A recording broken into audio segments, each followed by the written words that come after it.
Y me acuerdo un día que pido que me impriman el rol y veo el sueldo. Y era 30% menos a lo que habíamos negociado. Y con lo que yo operaba en mi cabeza, obviamente no me alcanzaba.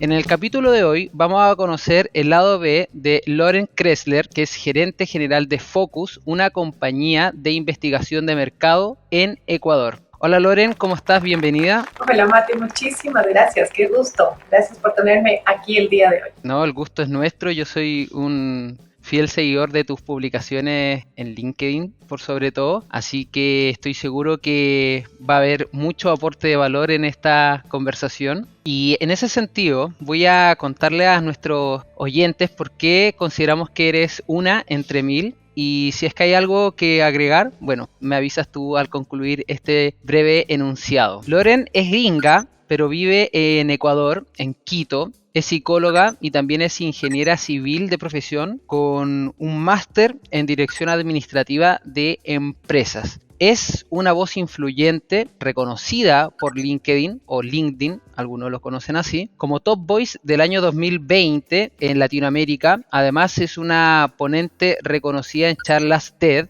Ofrece conferencias nacionales e internacionales en temas relacionados a experiencias de usuario, a investigación de mercado, a la plataforma de LinkedIn y también a temas de resiliencia.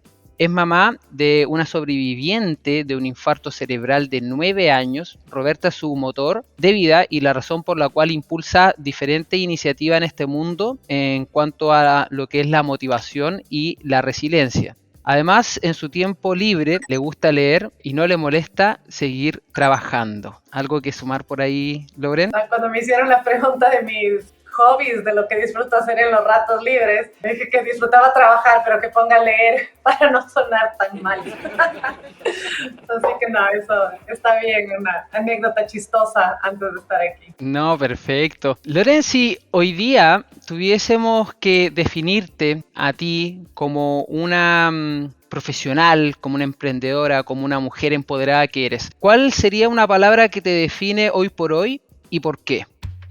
Uy, me hicieron pensar. Me gusta la palabra resiliente. Creo que la resiliencia tiene un sentido muy positivo versus lo que yo soy. Yo creo que soy solo terca, la verdad. Solo sigo a pesar de los golpes que me ha dado la vida y las felicidades y todo. Solo sigo caminando. Creo que la resiliencia se construye luego, no es inmediata. Entonces creo que soy terca por sobre todas las cosas.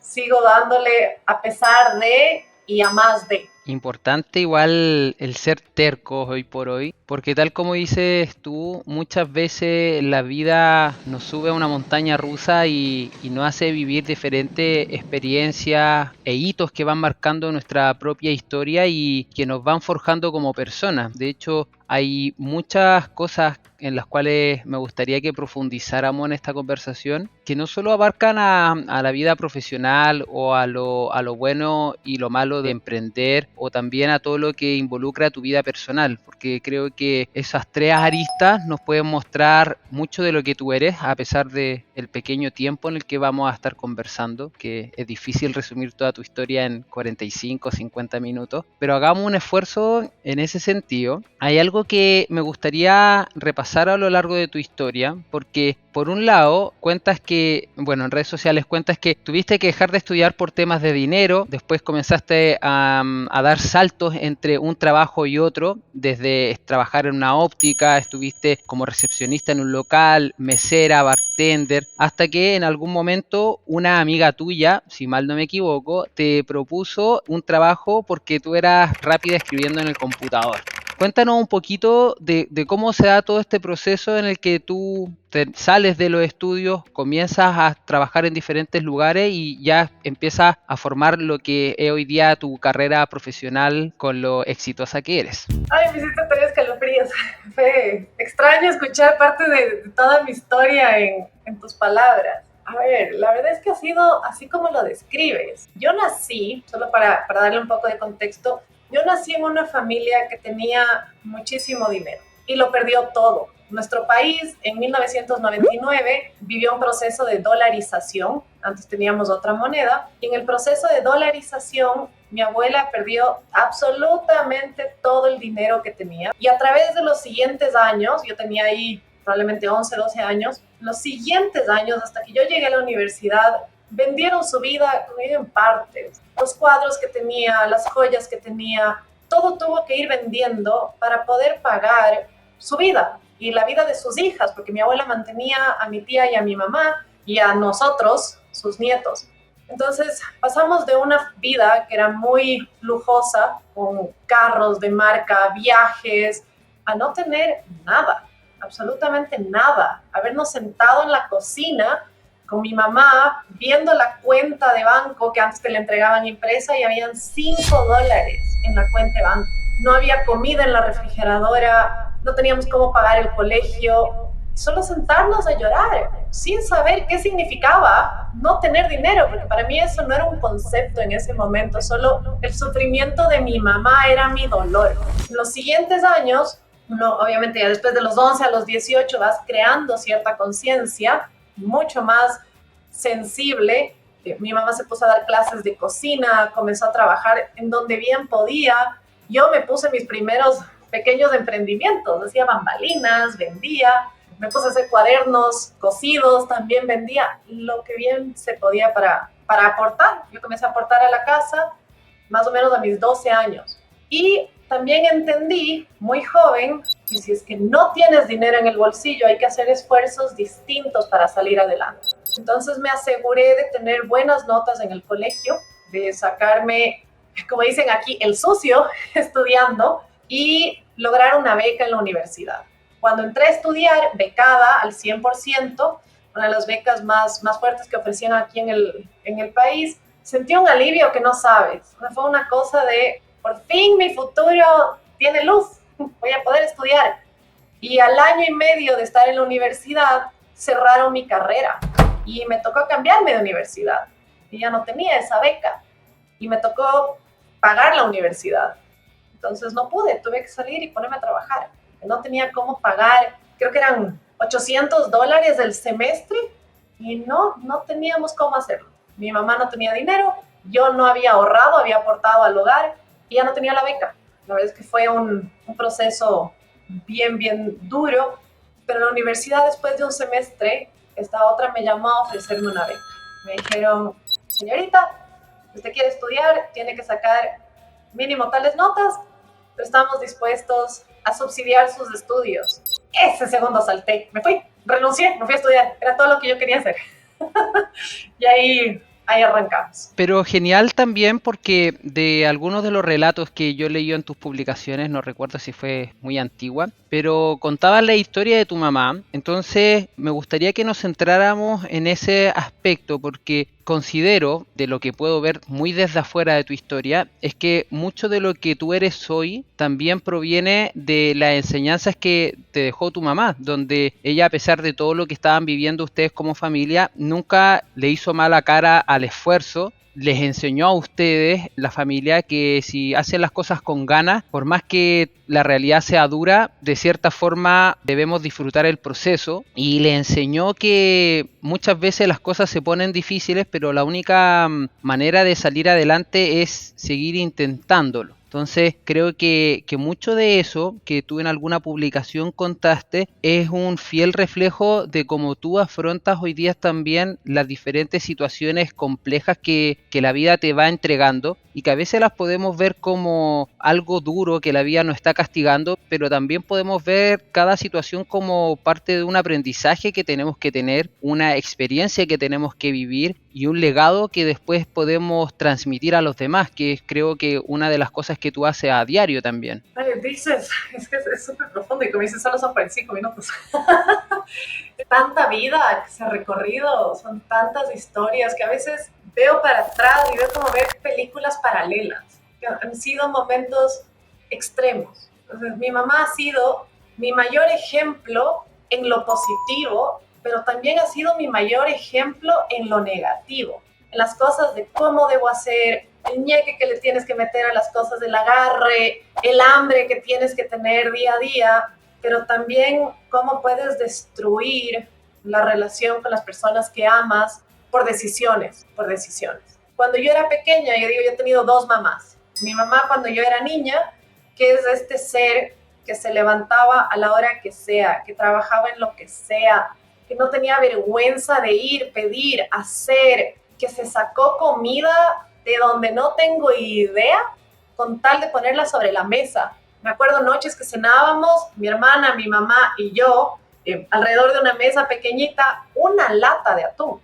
Esa era nuestra cena. Y lo hacía parecer de una manera tan linda que celebrábamos la cena de atún. Era como, hoy tenemos atún, niñas, prepárense que vamos a comer atún. Y vamos a comer atún de la lata, no vamos a servir en platos. Entonces era magia. Para nosotros cenar la latita de atún era lo mejor que nos pasaba. Ese fue un proceso inmenso. Mi mamá también sufrió un choque en un vehículo, casi se muere, se abrió todo el cráneo, no la piel, se abrió el cráneo, perdió su memoria. Yo viví con una mamá que no me reconoció durante 3 meses, que no sabíamos si iba a recuperar memoria o no, y que también gracias a ese accidente tuvo acceso a muchas medicinas paliativas para el dolor.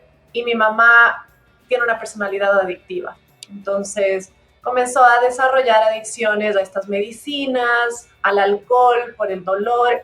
Y ahí tuvimos como un quiebre importante. Y esa es mi segunda mamá. Es mi mamá que ya no era esta señora que yo había vivido mi infancia y que me había enseñado todo esto, sino era una persona a la que yo tenía que tenerle mucho miedo y mucho cuidado y tratar de hacer las cosas de cierta manera para no despertar esos monstruos que ahora se habían convertido en parte de nuestra casa. Entonces es el mejor y el peor ejemplo, y siendo el peor ejemplo también es el mejor, porque aprendí mucho de lo que yo no quería hacer. Entonces viendo este decaimiento en su motivación, en su personalidad, en lo que ella quería lograr, yo me di cuenta que yo necesitaba hacer lo opuesto. Y gran parte de mi vida a partir de ese momento fue enfrentarme a ella, fue enfrentarme a sus deseos, a su forma de ser, para yo luchar y construir mi propio espacio en otro lugar. Qué fuerte, a fin de cuentas, uno de cierta forma puede tomar una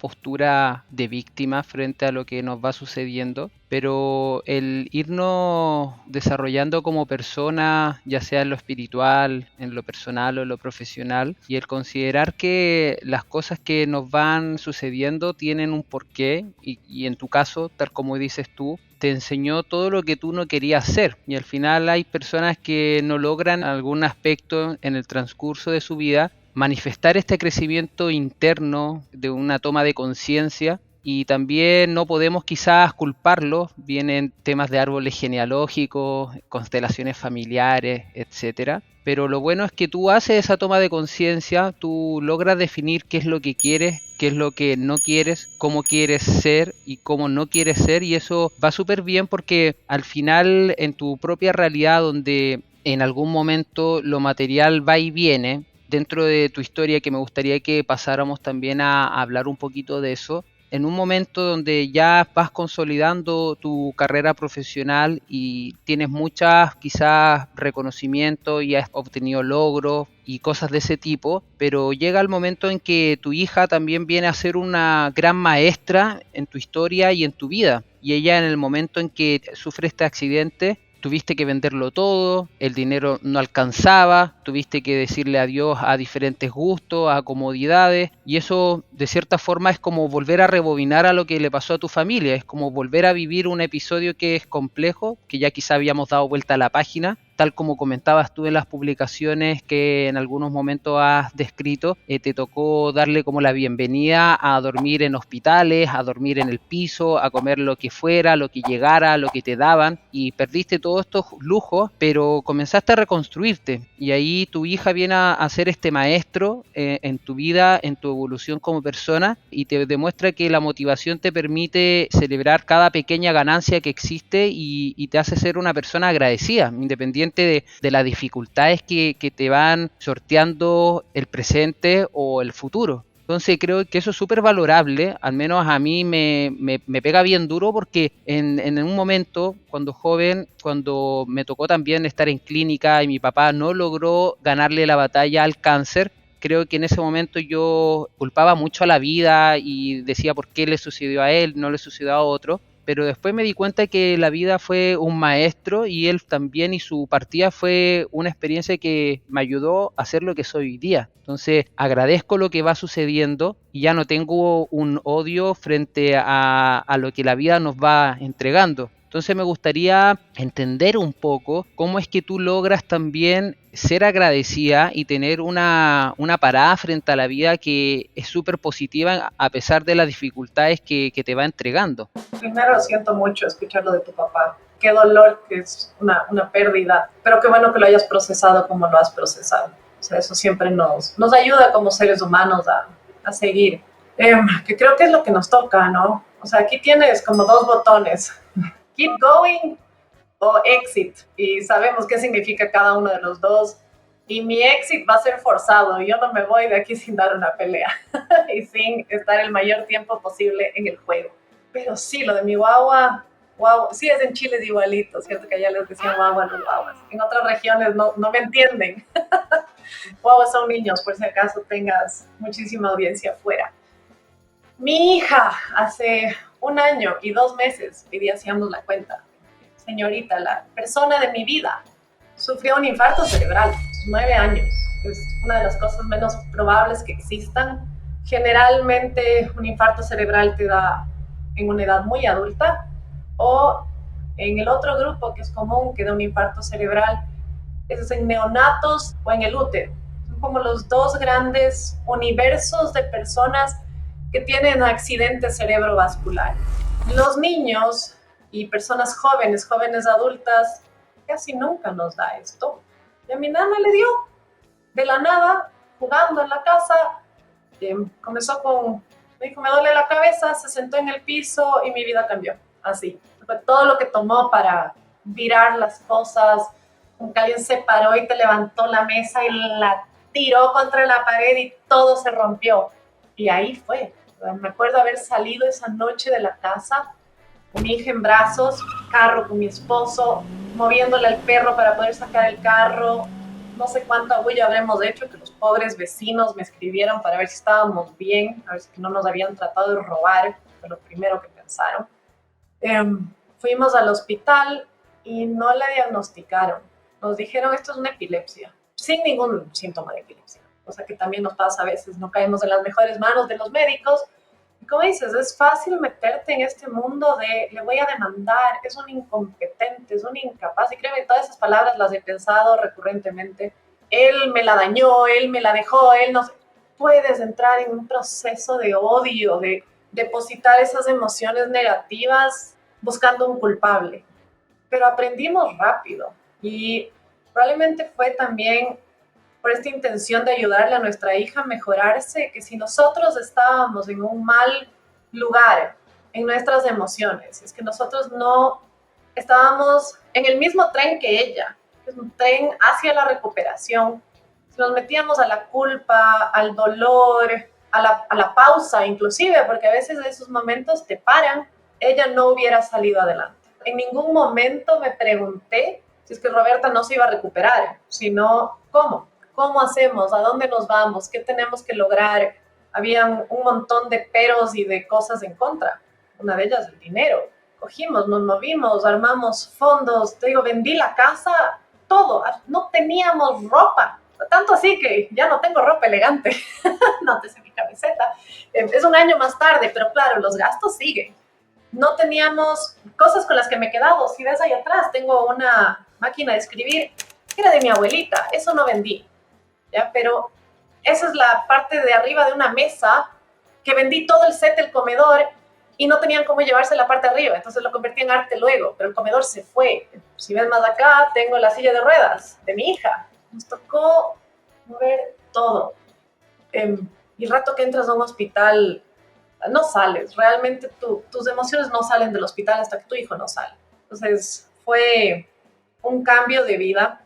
Ahora nuestros gastos son recuperación, terapias, cambios completamente, yo qué sé, cosas para ayudarle a ella en su recuperación, adaptabilidad en la casa, pero o te reconstruyes o te quedas en cuando te pasó.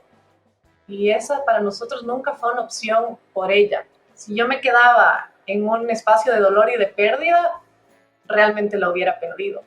Y lo único que hemos hecho es, desde el día que le dio a ella el infarto, cada día es una ganancia. Es increíble. Ha sido un procesito. Exacto, ¿no? Y al final, como te decía, terminan siendo estas situaciones nuestros maestros de vida y de evolución. Entonces yo encuentro súper valorable eso porque muchas de las veces cuando tú relatas un poco fragmentos de esa historia, yo creo que a muchas personas, incluyéndome, se nos pone la piel de gallina al ver la fuerza que tú puedes tener o la resiliencia o lo terca, como dices tú, que es tu personalidad cuando las cosas no salen como uno espera y uno pierde el control sobre las situaciones o las eventualidades que nos van abordando, y creo que eso es súper valorable porque te humaniza mucho como persona y creo que también te sirve a ti por otro lado como una catarsis, como una fuente de desahogar y liberar ciertos pensamientos o emociones que te van embargando en el día a día. Y haciendo un pequeño nexo con también la historia de tu hija, si no me equivoco, estabas tú en parte de tu historia trabajando y en este trabajo no se te valoraba como la persona y la profesional que eres, y teniendo a tu hija con un par de meses, decides emprender. Pero en este proceso de emprender, el emprendimiento no funciona como se esperaba y quiebras. ¿Cuáles son los aprendizajes frente a ese fracaso? ¿Cómo te ayudaron a ti a ser una mejor profesional hoy día, haber vivido esa experiencia? En todo. ¿Cómo no te va a enseñar algo así? En efecto, yo tenía un rol en un trabajo, era chistosísimo, ¿no? Yo también, yo más moda de joven, recibía mi salario y yo en esa época no había banca web, entonces para tener control de tus ingresos y tus egresos tenías que ir al banco, imprimir la cartilla, recibir el rol físico, irlo a firmar. Y yo no me preocupaba mucho por eso, solo sabía que mes a mes no me alcanzaba la plata, con lo que yo suponía que tenía que estar ingresando a mi cuenta. Y me acuerdo un día que pido que me impriman el rol y veo el sueldo y era 30% menos a lo que habíamos negociado y con lo que yo operaba en mi cabeza. Obviamente no me alcanzaba. Cogí ese papel y me acuerdo haber salido llorando, no sabía manejar muy bien. Agarré el carro y le llamé a mi esposo y lo puse en speakerphone. Y mientras manejaba y lloraba y me desesperaba por esta noticia y decía, oh Dios mío, con razón estamos endeudados y todo mal, casi me choco con un policía de la escolta presidencial. El señor iba en su Harley Davidson con todo su uniforme y yo casi le voy dando, porque obviamente entre el moco y la lágrima no veía nada. Y el señor me para y me dice, señorita, y yo, no sabe, no es mi día, no puedes, perdóneme, no vuelvo a manejar nunca. Y el pobre señor terminó calmándome a mí. Claro que me metió ahí un tate quieto y paré y no seguí manejando, cosa que no debía haber hecho desde el inicio. Pero me calmaba y me decía, no se preocupe, las cosas pasan por algo, no se preocupe, usted va a salir de adelante. Este señor, un escolta de la presidencia. Y me acuerdo haberme ya despedido del señor tan amable que no me metió presa y heme aquí en esta vida. Y le llamé a mi esposa y le dije, tenemos que hacer algo. ¿Por qué no nos ponemos geek? Así se llamaba nuestro negocio. Nosotros hacíamos unas camisetas súper chéveres, súper geekies, que nos encantan esas cosas, ¿no? Siempre fuimos de esa onda. Le dije, ya, es hora, pongámonos. Voy a llamar al banco. Ya con la cara más seca fui al banco a pedir un préstamo. Ese mismo día. Ese fue como el momento de hagámoslo. Ya, es ahora, es ahora. No sabes, obviamente estaba endeudada, no tenía un buen crédito, no tenía el salario que pensé que tenía. Y la chica me decía, ¿y para qué del negocio? Y como venía, ¿no? Toda cruda de las emociones, le conté todo. Mira, no sabes, y casi me choco y me enteré hoy y no sé qué. qué. Entonces le dije a mi esposo y vamos a emprender. Y me ayudaron en el banco, confiaron en mi sueño y me ayudaron en el banco. Y me dijeron, bueno, a ver, necesitamos estos papeles, vas a tener un crédito de tanto, tramítalo, vamos a meterte en comité, ojalá salga el crédito. Salió el crédito. Nos pusimos el negocio, íbamos 2 meses, iba bien, y de repente en el centro comercial que decidimos poner el negocio hubo un tiroteo de robo, robaron un montón de dinero en un banco y la gente dejó de ir, obviamente, me coges miedo. Y yo no tenía un capital detrás, habíamos invertido todo, habíamos metido todo lo que teníamos, habíamos mandado a hacer todos los materiales, compramos isla, todo. Un mes de malas ventas nos quebró, así de sencillo, no fue más. Para el mes 4 estábamos agarrando deudas en todas las tarjetas de crédito, ya no teníamos cómo pagar el espacio de isla en el centro comercial. Mes 5 dimos la isla que habíamos mandado a hacer como parte de pago para poder salir de la sociedad que teníamos, se desarmó el negocio, pero nos quedamos con la deuda del banco. Me tocaba pagar y estaba mi nombre porque yo le lloré al policía y a la chica. Y nada, nos tocó vivir con esa deuda y ver cómo enfrentarla. Y entre lo poco que teníamos, priorizar la deuda por sobre otras cosas. Mi hija tenía 9 meses, ella tomaba fórmula, la sacamos a leche de vaca bajada con agua, la bajamos a suero de leche bajada con agua. Fue todo un proceso que tuvimos que vivir. No comíamos nada, excepto unos nuggets, que aquí le venden unos nuggets de línea diaria, que le llaman.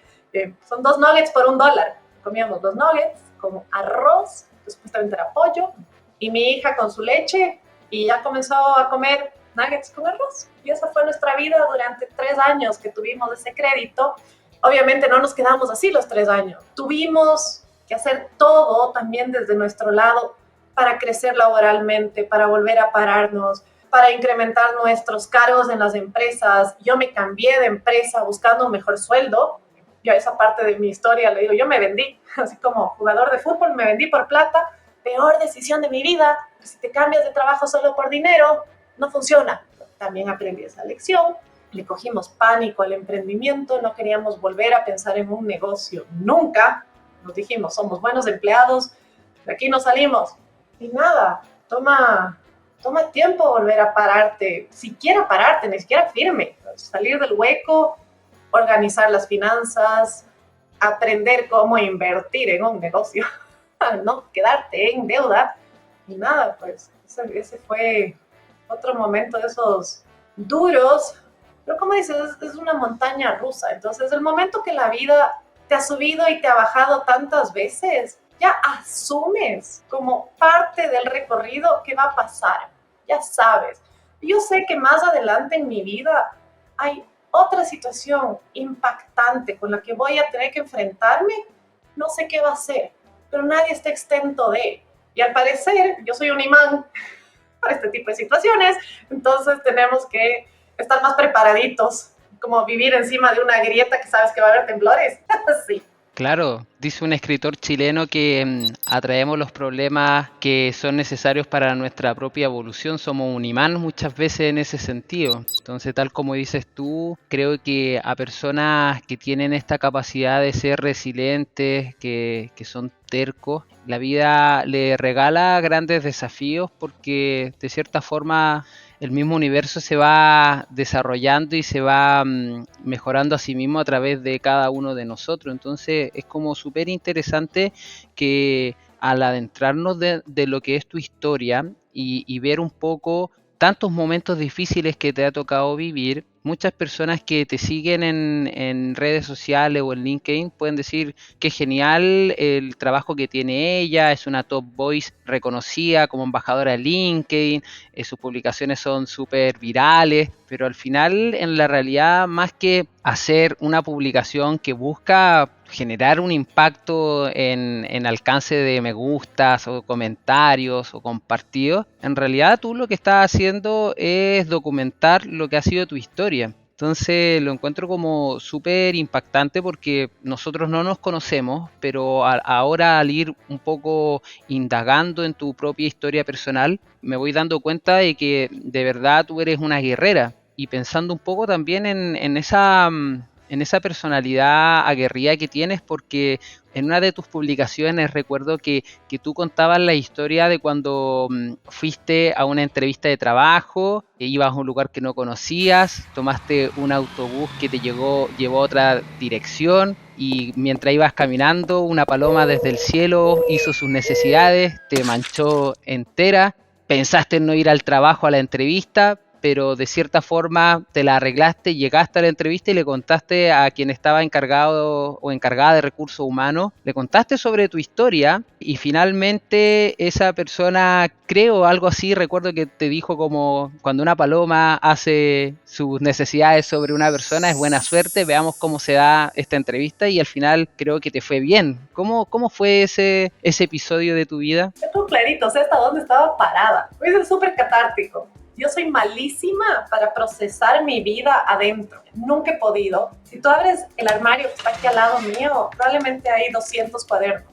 Todo lo que he escrito, toda mi vida, para ir procesando, o sea, lo que me pasa, lo que pienso, lo que siento, lo que sueño, cualquier cosa. Ahora es obviamente la parte digital, entonces ha sido eso, pero me acuerdo, había salido de la universidad y yo trabajaba en una avenida principal de la ciudad. Iba caminando y arriba de mí estaban las líneas de luz y de repente solo sentí como que me caía una roca en el hombro. Creo que en el hombro, ¿de dónde? Yo no veía nada. Cuando el rabillo de mi ojo ve todo esto mojado y blanco. Dios mío, santo, ¿qué es esto? Las palomas, yo no sabía lo oloroso que era. Yo decía como caca de pájaro, cualquier cosa, ¿ya? Pero no, huele a desecho animal y no es poquito. Bueno, capaz que si es que se dispersa se ve piti piti, pero como me cayó todo, Dios santo. Me encontré a una peluquería. La pobre chica me trataba de ayudar, de limpiar con el papelito que ella tenía.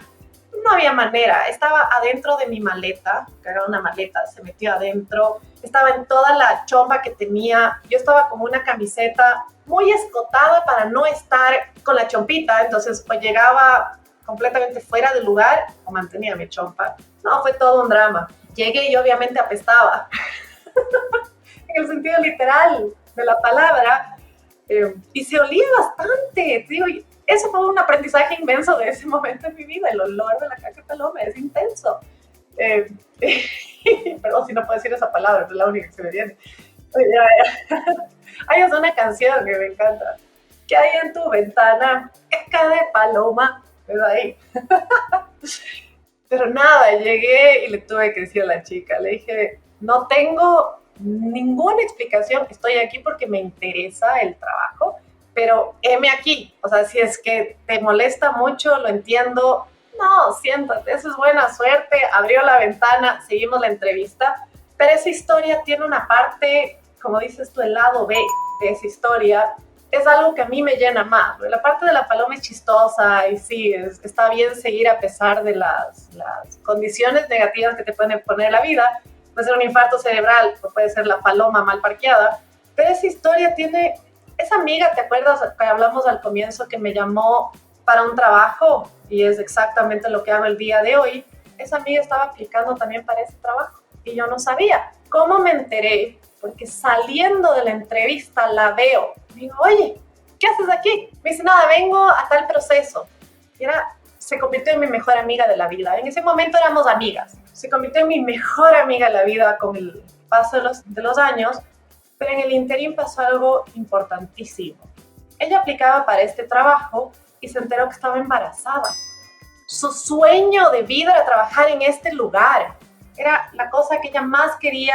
Estaba ya cansada de donde trabajaba antes.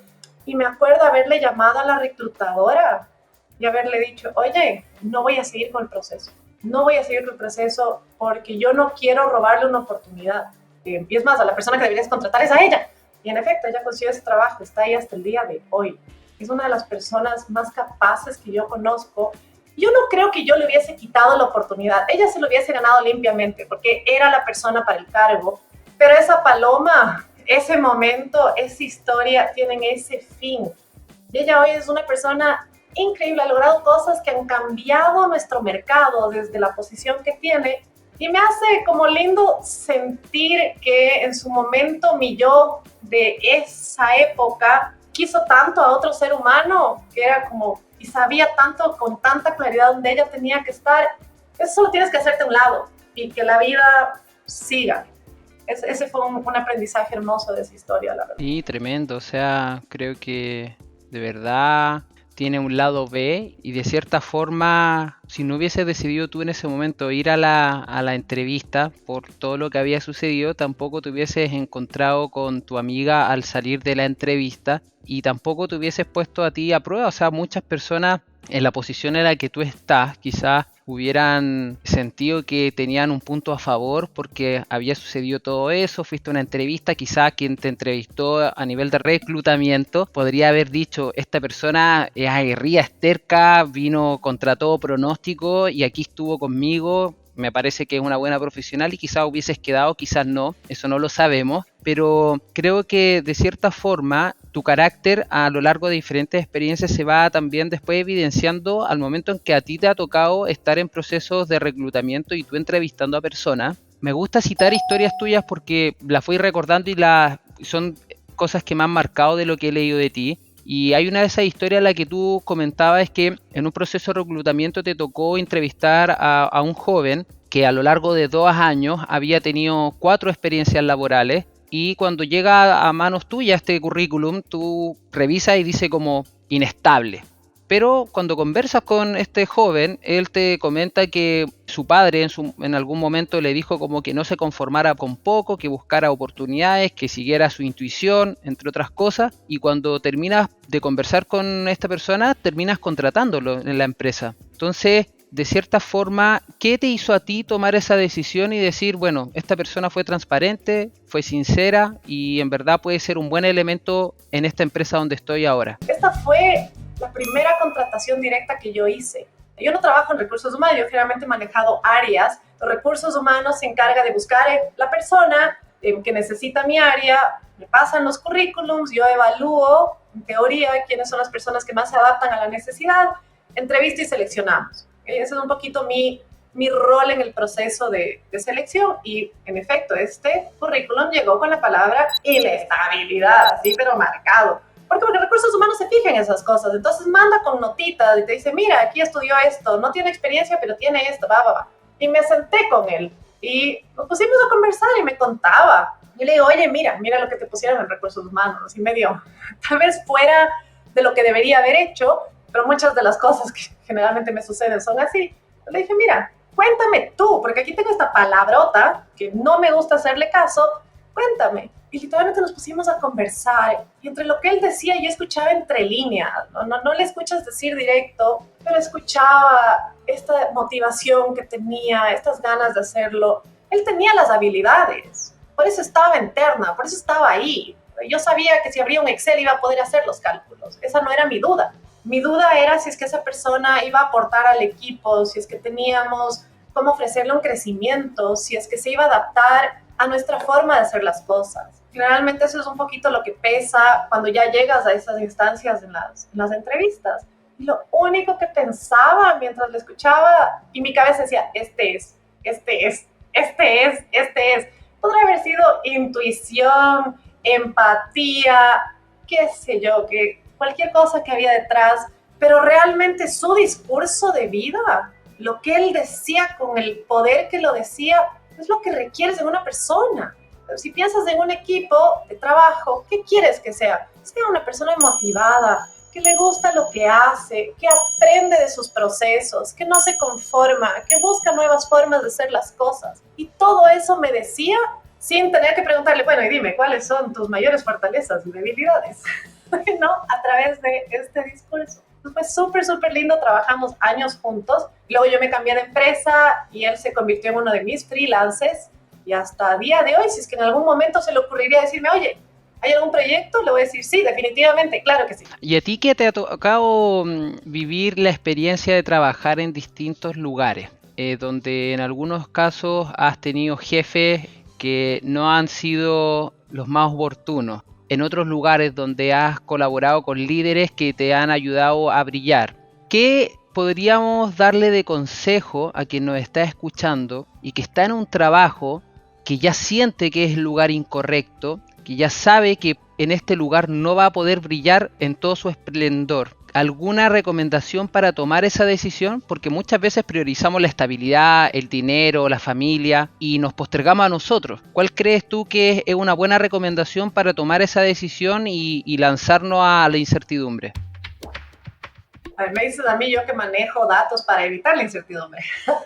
Lo que te voy a decir es que no te lances completamente a ciegas. Es una buena pregunta porque todo depende, así como decía Jarabe de Palo en su maravillosa canción, depende de cómo se mire.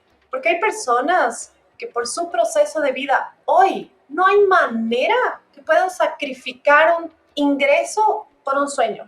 Porque tienes hijos, tienes que dar de comer, tienes papás que dependen de ti, tienes que pagar deudas, lo que nos pasó a nosotros. Si fuera por mí, yo hubiera estado emprendiendo, pero me tocó quedarme en un trabajo porque tenía que pagar deudas. Hay otras personas que tienen mayor flexibilidad, un poco más de apoyo y pueden dar ese salto un poquito más al vacío, ¿no? Pero lo que yo diría es que si es que uno se traza la ruta y sabe dónde quiere estar, no se preocupen tanto por el tiempo. Esa presión que nos ponemos a veces de tengo que encontrar un trabajo el próximo mes porque soy infeliz, nos hace más infelices. Pero si uno sabe que está buscando un trabajo y no tienes esa presión de tiene que ser el próximo mes, sino que comienzas a vivir tu proceso y construir ese futuro, va a ser mucho mejor que si lo haces solo porque ya estás harto.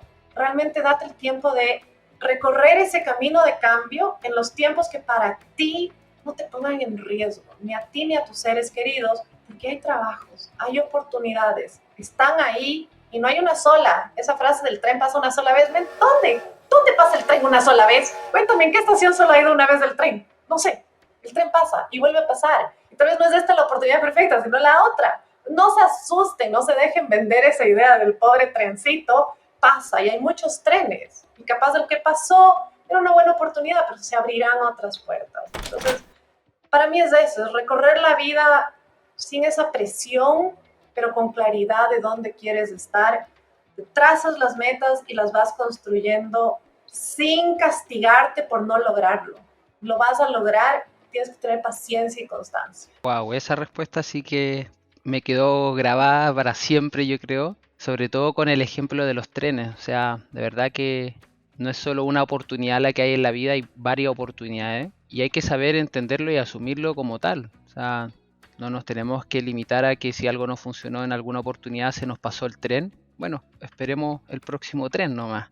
Y ahora otra pregunta relacionada a eso, Loren. Cuando estamos en un trabajo, por ejemplo, dentro de tu experiencia, y llega el ascenso, y hay personas que logran el ascenso, se motivan, quizá hay una retribución económica, pero estamos en ese trabajo y llega san estrés, o san ansiedad, o san ataques de pánico, o cosas de ese estilo. Y al final el trabajo donde estamos nos gusta, la cultura de la organización nos gusta, nuestros compañeros nos agradan, entre otras cosas. Recuerdo que hace tiempo tú habías hablado sobre este tema, de el analista que pasó a director y que después quería volver a ser analista por salud mental, por tranquilidad y porque podía desempeñarse bien. ¿Qué consejo le darías tú a quien nos está escuchando si se encuentra en esa situación donde quizás se abrió esa oportunidad de ascender, pero que cuando se encuentran con las nuevas responsabilidades quieren dar un paso atrás? ¿Cómo se lo plantean a su jefatura? ¿Cómo se lo plantean a su compañero? ¿Y cómo pueden tratar de negociar eso? Va a depender mucho de la estructura organizacional, porque si trabajas en una multinacional y solo te llega un papelito y te dice, acabas de subir de senior A a senior Z, no hay mucho. Puedes ir a recursos humanos, pero recursos humanos es un departamento, no es una persona, no hay una relación. Si estás ahí, va a ser un poco más complicado, pero la conclusión sería la misma. Hay que ser frontales, hay que ser honestos, con uno mismo primero. Es muy salmón esa idea, es ir contracorriente, porque el mundo, el marketing de la vida, nos ha dicho que tenemos que estar en constante crecimiento o hemos fracasado. Eso es lo que nos han dicho. Si no asciendes, eres un fracaso. Si no ganas más en el tiempo, eres un fracaso. Si no sigues estudiando, si no sigues mejorando, si no sigues haciendo cada vez más, eres un fracaso. Pero ese discurso para mí está mal. Es inherente al ser humano a veces no crecer. Hay cosas en las que yo nunca más volví a crecer y no soy un fracaso. Pregúntame si puedo hacer, no sé, límites al infinito en cálculo. No, ya no puedo y no soy un fracaso. ¿Okay? Y el otro, este es el otro discurso que hay, otro de este marketing de la vida que nos han clavado en la cabeza, es que tienes que encontrar tu pasión y vivir de ella. No necesariamente. Tú puedes tener algo que te apasiona y que no te da de comer, solo que hay mucha presión en el mundo del deber ser a nivel laboral. Para mí lo primero en estos procesos es ser transparentes con nosotros, poder llegar a un momento en el que nosotros decimos, con esto soy feliz y con esto no. En mi mismo hogar ocurre. Yo, por eso decía al comienzo, lo del hobby es trabajar, juju, jaja, es real. Es chistoso, pero mi hija y mi esposo están por ahí dando vueltas y mi nana pregunta, ¿y mi mamá? Y mi esposo dice, ya se debe haber sentado en la compu, de ley está trabajando. Viene, aparece y yo estoy feliz de la vida, ¿ya? Haciendo algo y yo estoy con la sonrisa de oreja a oreja calculando datos. Pero mi esposo, por ejemplo, él trabaja porque tiene que trabajar. No es su pasión innata, o sea, él, el rato que puede levantarse, se va y hace lo que le apasiona, otras cosas. Entonces, creo que es mucho de cuestionarnos, de realmente hacer un proceso de reconocer cuáles de todos estos discursos que nos llegan en la vida aplican a nosotros y cuáles no. Es difícil, es una actitud muy salmón, porque tienes que estar todo el rato cuestionando, todo el rato yendo en contra, todo el rato como enfrentando las ideas, pero trabajarte a ti mismo y ser honesto contigo para luego poder tomar esas decisiones es el paso 1. Entonces, pónganse, a veces digo, el espejo al frente, así no sea un espejo, sino un razonamiento de uno con uno mismo, y ese es el paso 1 para cualquier cosa en la vida. Perfecto, admiro mucho tu forma de pensar y de plantear las cosas. De hecho, se me hizo súper corto el tiempo de esta conversación. Yo creo que próximamente te vamos a invitar a un segundo episodio porque me quedé en mi agenda con muchas cosas que preguntarte. Pero para quienes nos están escuchando, Loren, y quieren conocer de ti, quieren seguir tu trabajo, ¿en qué lugar pueden encontrarte? LinkedIn. En donde estoy, la verdad. Si me mandan un mensaje, un mail, se me va a perder entre todo el trabajo. En LinkedIn estoy súper fácil. Si es que no tienen cómo mandarme un mensaje, que a veces pasa, escriben sobre un post o me mandan una solicitud con un mensajito, entramos en contacto. Yo no tengo ningún reparo, siempre estoy atenta, porque por ahí surgen este tipo de conexiones, no de contactos ni de conexiones, entonces creo que por ahí estoy. Muy, muy fácil. Es difícil de escribir, difícil de encontrarme, pero si es que llegas, estoy ahí. Sí, y en el nombre de este episodio va a estar tu nombre, así que van a poder ahí conectar con Loren y seguir su trabajo. Soy un fiel reflejo de que si le escriben responde. Yo sin mucha expectativa le escribí y me respondió en poco tiempo.